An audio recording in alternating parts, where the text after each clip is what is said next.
Hello mga kabibig! Welcome back sa ating bagong YouTube channel. Ito ang pinakamaingay na YouTuber sa balat ng YouTube. Ako si Kabibig, maglabag-labag na siya with evidence. Nako, Baste Duterte ipakukulong si Boying Rimulya.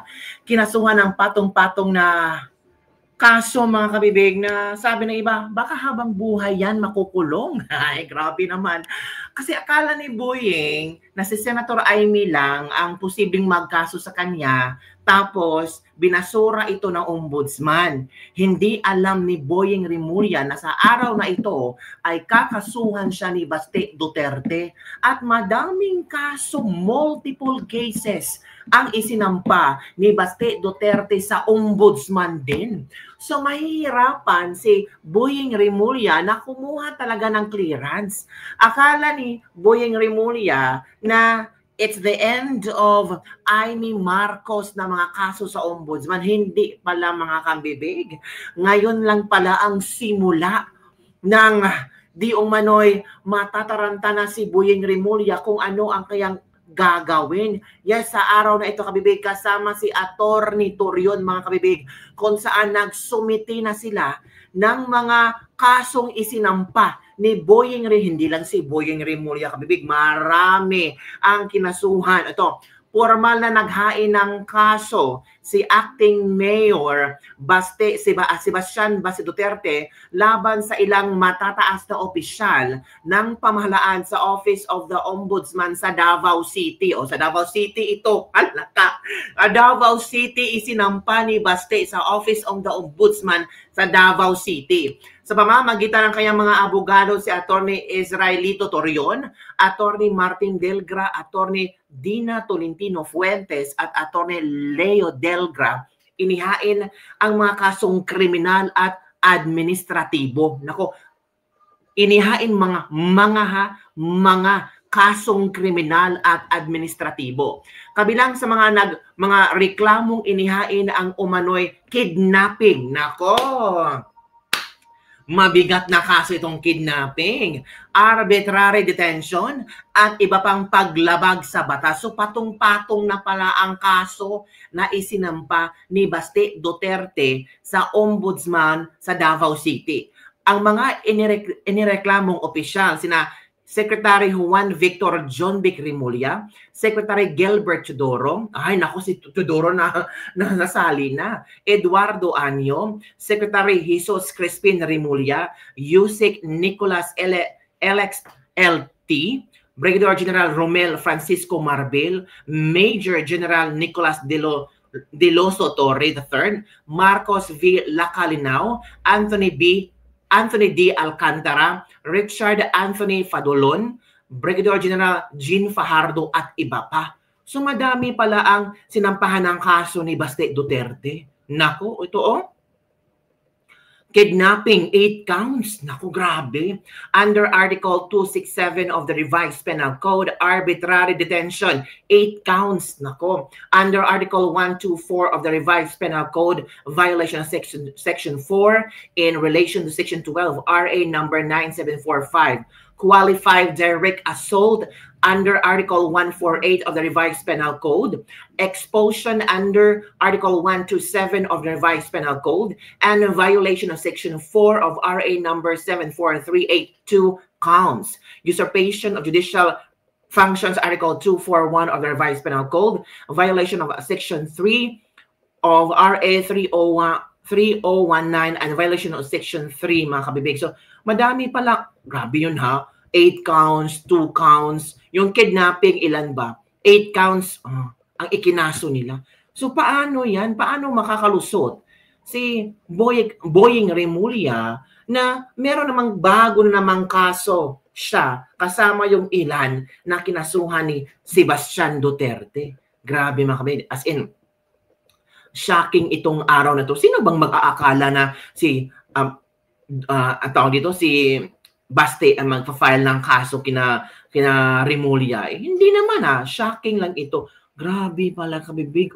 I-share ko sa inyo para klaro natin yung ano ang ikinaso nila. Baka sabihin yung gawa-gawa ko lang yung mga kinaso. Ito 8 counts pala yung kidnapping, no? Yan kabibig, yan, Tingnan nyo, Kita nyo na ba? Kita yun ano? Ayan yan pala ang ikinaso ni Basti Duterte. 8 counts kidnapping, 8 counts for arbitrary detention, tapos 2 counts of expulsion under article qualified direct assault under Article 148 of the Revised Penal Code, expulsion under Article 127 of the Revised Penal Code, and violation of Section 4 of RA number 74382 counts, usurpation of judicial functions, Article 241 of the Revised Penal Code, violation of Section 3A of RA 3019, and violation of Section 3E of RA 3009. Hala, ito pala kabibig. Oh, grabe. Ito for serious dishonesty, gross neglect of duty, grave misconduct, disloyalty to the Republic of the Philippines and to the Filipino people, oppression, grave abuse of authority, and conduct prejudicial to the best interest of service. Naku, ang daming kaso. Grabe mga kabibig, paano yan? Paano ito lulusutan ni na John Vic Remulla at ang kanyang kapatid mga kabibig? Nako, malaking pinag-uusapan ito ngayon kabibig. Ito ang mga reaction ng mga netizen. Nice strategy to avoid ombudsman's clearance despite Senator Amy Marcos dismissal complaint. Ito daw is a nice strategy daw. They kidnapped rendered PRRD to ICC in less than 1 day. Parang sadyang hindi kinasuhan sa Pilipinas para may padala sa The Hague.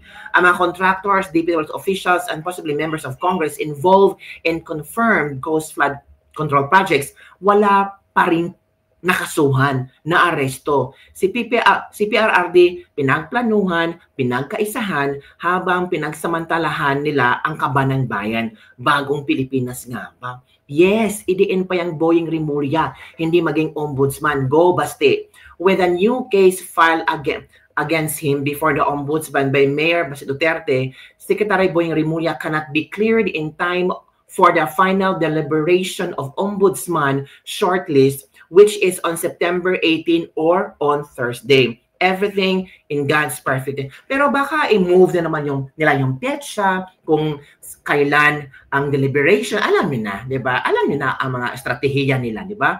So, ano pala? Ngayong September 18 pala, yung final deliberation of ombudsman shortlist. Ang tanong, kung nakakuha na si Boying Remulla ng clearance kasi binasura yung kay Amy Marcos, ganyan may kaso na naman siya sa ombudsman, ano yung nakuha niyang clearance? Wala yon, neglect yon, basura na yon, di ba?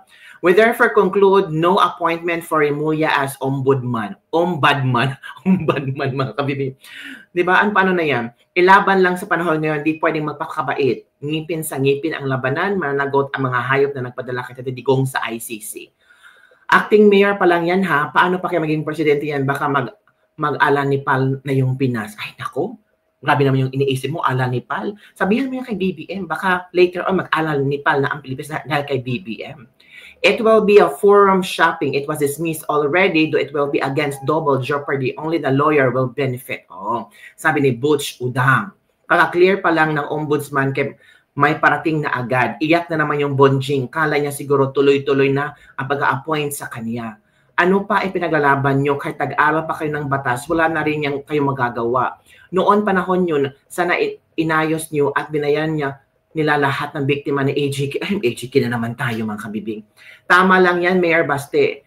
Dinismiss ng ombudsman, main ang kaso ni Boying para maupong ombudsman. Ngayon, nag-file ka sa Mindanao, hindi yan makaupo dahil may pending case na naman sa ombudsman. Pag i-dismiss pa yan sa Mindanao, si Congressman Pulong na naman ang mag-file ng another case sa ombudsman. Pag dinismiss again, si Kitty na naman mag-file. Pag dinismiss pa ulit, si VP Sara naman mag-file ng case sa ombudsman. Pag dinismiss pa si Senator Bato, so madami nang magfa-file ng kaso. So, yun lang kabibig ang ating latest libag-libag for today. Ano ang inyong reaction hinggil dito mga kabibig? Okay lang. Nasa tamang time ba itong pagsampa ni Basti Duterte ng kaso? Patong-patong kaso mga. Grabe, ang daming kaso pala kabibig. Again ha, basahin ko mo yung kaso ha. Ito, Kidnapping, 8 counts under Article 267 of the Revised Penal Code. Arbitrary detention, 8 counts under Article 124 of the Revised Penal Code. Violation of Section 4 in relation to Section 12 of RA number 9745. Qualified direct assault under Article 148 of the Revised Penal Code. Expulsion under Article 127 of the Revised Penal Code. And violation of Section 4 of RA number 7438, 2 counts.